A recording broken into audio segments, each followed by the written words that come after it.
আজি ওদালগুৰি জিলাৰ নেপালীগাঁও স্থিত ৰাধাগোবিন্দ মন্দিৰ প্ৰাংগণত প্ৰণৱ সিংহৰ সভাপতিত্বত কামতাপুৰ ষ্টেট ডিমান্ড কাউন্সিলেৰ এখন সাধাৰণ সভা অনুষ্ঠিত হয়।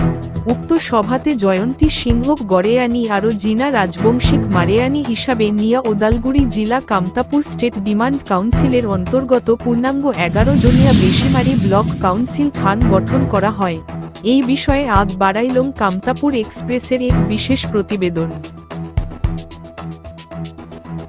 28/1/2025 তারিখ মঙ্গলবারে কেআইডিসির ওদালগুৰি জিলাৰ অন্তৰ্গত নেপালীগাঁও স্থিত ৰাধাগোবিন্দ মন্দিৰেৰ প্ৰাঙ্গণত প্ৰণৱ সিংহ ডাঙৰীয়াৰ সভাপতিত্বত মাননীয় শ্রী জয়ন্তী সিংহক সভানেত্রী আর রীনা রাজবংশীক সম্পাদিক হিসাবে লৈ পূর্ণাঙ্গ 11 জন কমিটি বেছিমারি ব্লক গঠন করা হয়। উক্ত কমিটিখনত কেআইডিসির কেন্দ্রীয় পর্যায়ের নীতি নির্দেশনার নেতৃত্বত কোচ রাজবংশী জনগোষ্ঠীর উন্নয়নের দিশে কাম কাজ করে যাব বলে প্রতিশ্রুতিবদ্ধ হয় আৰু লগতে সভাপতি সম্পাদিকাক দ্ৰুত গতিত ব্লক কমিটি